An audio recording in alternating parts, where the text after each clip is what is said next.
बच्चों अभी हम शुरू करेंगे कक्षा 4 हिंदी का पहला पाठ, जो कि एक कविता है जिसका नाम है चिड़िया का गीत। लेकिन आप देखेंगे चिड़िया का गीत इस कविता से पहले भी आपको एक कविता दी है जिसका नाम है ऐसा वर दो। वर मतलब होता है वरदान। इस कविता में बच्चे भगवान से अपने लिए कुछ वरदान मांग रहे हैं।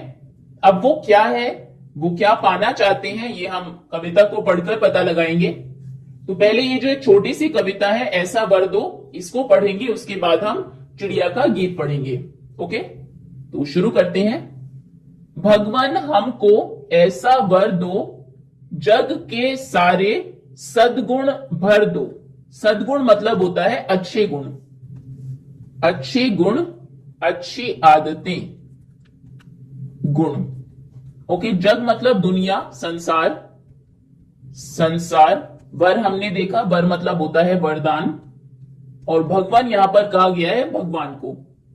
तो बच्चे कहते हैं भगवान हमको ऐसा वरदान दो कि दुनिया की जो सारी अच्छी आदतें हैं, संसार में जितने भी अच्छे गुण हैं, वो सब हमारे अंदर भर दो। हमारे अंदर सभी दुनिया की अच्छी आदतें हों, ऐसा वरदान वो भगवान से मांगते हैं। हम फूलों जैसे मुस्काएं, सब पर प्रेम सुगंध लुटाएं। हम परहित कर खुशी मनाएं, ऐसे भाव हृदय में भर दो। भगवान हमको ऐसा वर दो। परहित मतलब होता है दूसरों का हित। पर मतलब दूसरे, हित मतलब होता है भलाई। तो परहित मतलब होगा दूसरों की भलाई, की भलाई।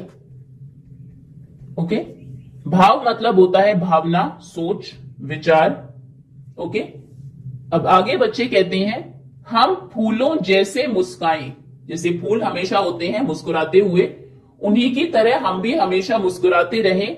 सब पर प्रेम सुगंध लुटाएं, सबसे हम प्रेम करें। हम परहित कर खुशी मनाएं, दूसरों की भलाई करके हमें खुशी मिले।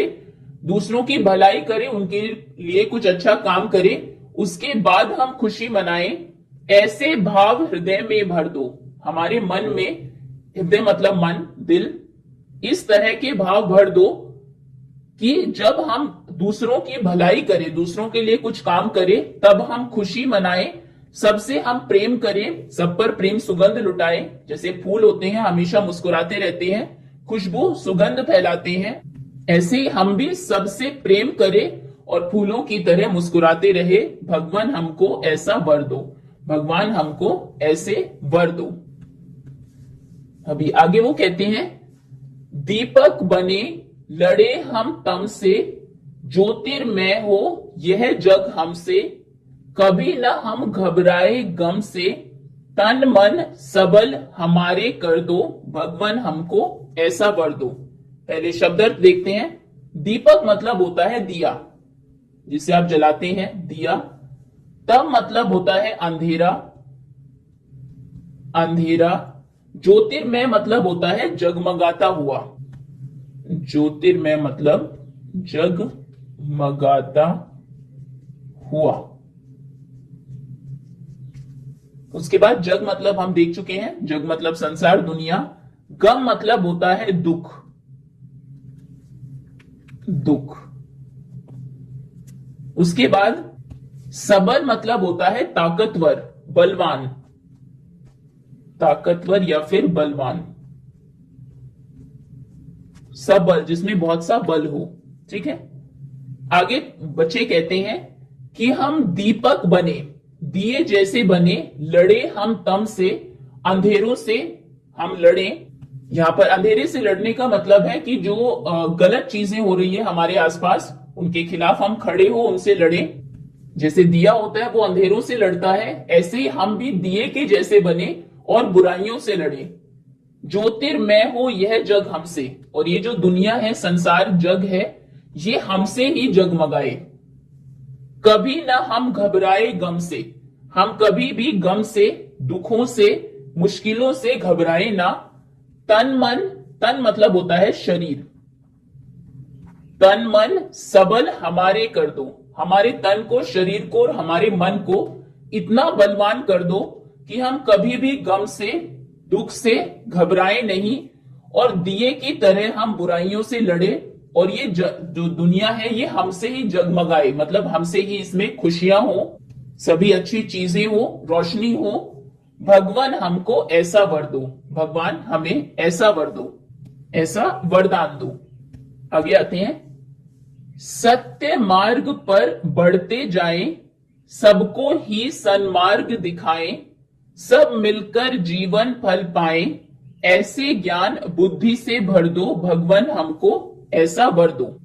अभी आगे बच्चे कहते हैं, सत्य मतलब होता है सच, मार्ग मतलब होता है रास्ता, उसके बाद सन्मार्ग मतलब होता है अच्छा मार्ग, सही रास्ता, सही रास्ता, सही मार्ग, ऐसे बस। ज्ञान मतलब विजडम, नॉलेज, विद्या, बुद्धि मतलब समझदारी, ठीक है।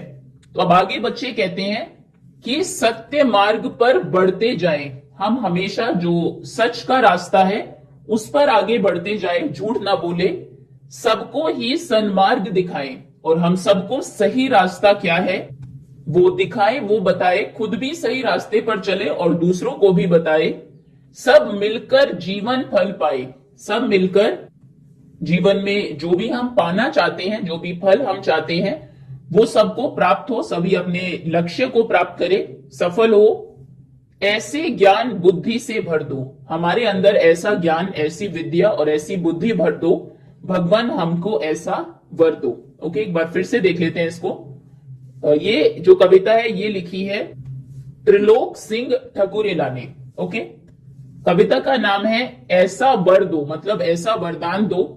इसमें बच्चे भगवान से ऐसा वरदान मांग रहे हैं कि दुनिया के सारे जो सद्गुण हैं, अच्छे गुण हैं, वो उनके अंदर भर दिए जाए, उनके अंदर हो, वो फूलों के जैसे हमेशा मुस्कुराते रहे, हमेशा खुश रहे, सब पर प्रेम सुगंध लुटाते रहे, सभी से प्यार करे, प्रेम की खुशबू सभी में बांटे, दूसरों का हित करने पर, दूसरों की भलाई करने पर वो खुशी मनाए, ऐसे भाव, ऐसी भावना वो चाहते हैं कि उनके मन के अंदर हो। ये वरदान वो भगवान से मांग रहे हैं। फिर आगे वो चाहते हैं कि वो दिए की तरह बने और जग में जितनी भी बुराइयां हैं, जो अंधकार है, उसको, उससे लड़े, जग उनसे ही ज्योतिर्मय हो, उनसे ही जगमगाए, दुनिया में उनसे ही जो लोग हैं वो खुश रहे, कभी भी गम से, दुखों से वो घबराए नहीं, डरे नहीं,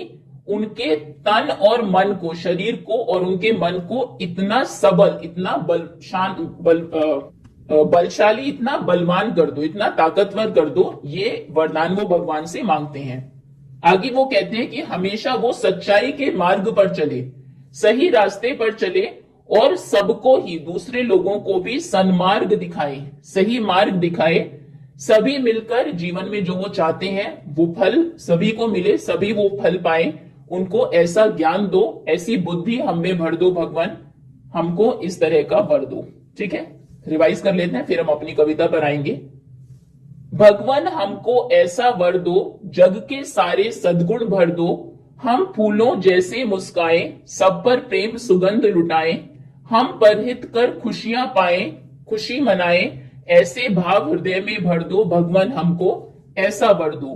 दीपक बने लड़े हम तम से, ज्योतिर्मय हो यह जग हमसे, कभी ना हम घबराए गम से, तन मन सबल हमारे कर दो, भगवान हमको ऐसा वर दो। सत्य मार्ग पर बढ़ते जाएं, सबको ही सन्मार्ग दिखाए, सब मिलकर जीवन फल पाए, ऐसे ज्ञान बुद्धि से भर दो, भगवान हमको ऐसा वर दो। चलिए अब हम आते हैं अपनी कविता पर। चिड़िया का गीत शुरू करते हैं। सबसे पहले मेरे घर का अंडे जैसा था आकार, तब मैं यही समझती थी बस इतना सा ही है संसार। सबसे पहले जो चिड़िया होती है वो अंडे से बाहर आती है, तो वो अपनी जर्नी, अपनी यात्रा बता रही है कि सबसे पहले जो चिड़िया का घर था वो अंडा था, तो पहले मेरे घर का जो आकार था, जो शेप थी, वो अंडे जैसी थी। अंडा आपने देखा होगा इस शेप का होता है, ओवल शेप का। तो पहले मेरे घर घर जो है वो अंडे जैसा था, बहुत छोटा सा उसका घर था। तब मैं यही समझती थी, तब मुझे ऐसा ही लगता था, बस इतना सा ही है संसार, कि ये दुनिया बस इतनी सी ही है। जो मेरा अंडा है जिसके अंदर मैं रहती थी, मुझे बस उतनी ही छोटी सी दुनिया लगती थी। ये आप देख भी सकते हैं कविता में जो पिक्चर्स आपको दी है। सबसे पहले जो चिड़िया है अभी वो अंडे के अंदर है, बच्चा है, अंडे से बाहर आता है अभी। आगे वो कहता है, फिर मेरा घर बना घोंसला सूखे तिनकों से तैयार, तब मैं यही समझती थी, बस इतना सा ही है संसार। अब अंडे से वो बाहर आई, बाहर आकर उसका अगला घर क्या था? अगला घर था तिनकों से बना हुआ घोंसला। फिर मेरा घर क्या बन गया? मेरा घर ये घोंसला बन गया जो सूखे तिनकों से तैयार किया गया था, सूखे तिनकों से बना था।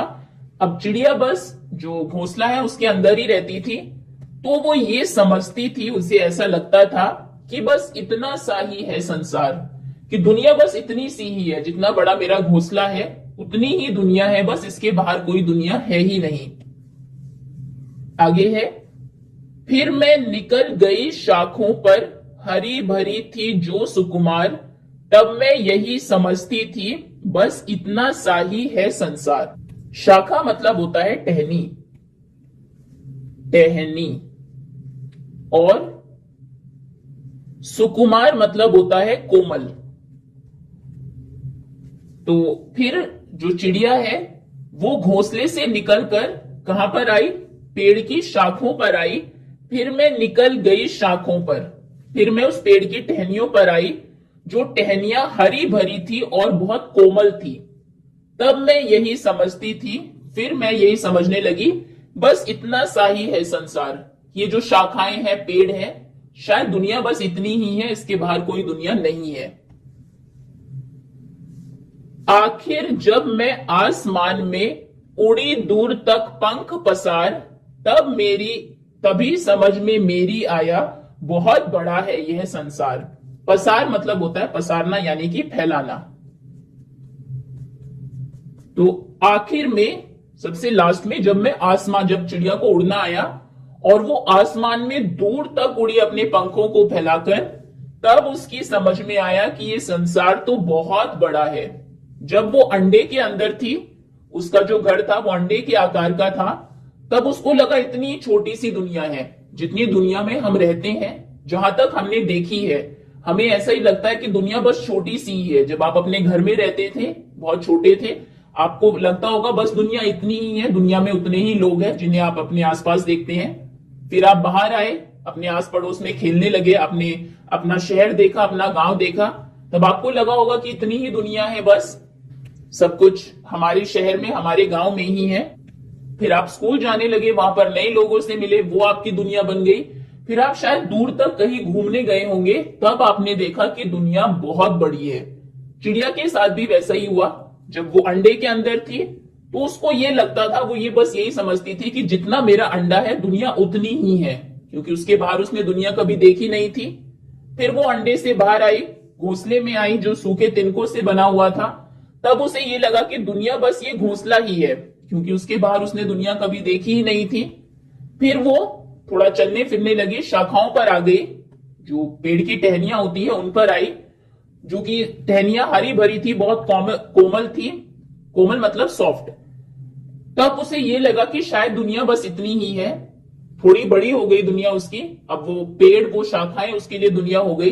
लेकिन आखिर में जब उसको उड़ना आया और वो दूर दूर तक पंखों को फैलाकर उड़ी, तब उसे समझ में आया कि जहां तक भी वो जा रही है आसमान में, वहां तक ही दुनिया है, और आगे भी जहां तक वो जा भी नहीं पाई।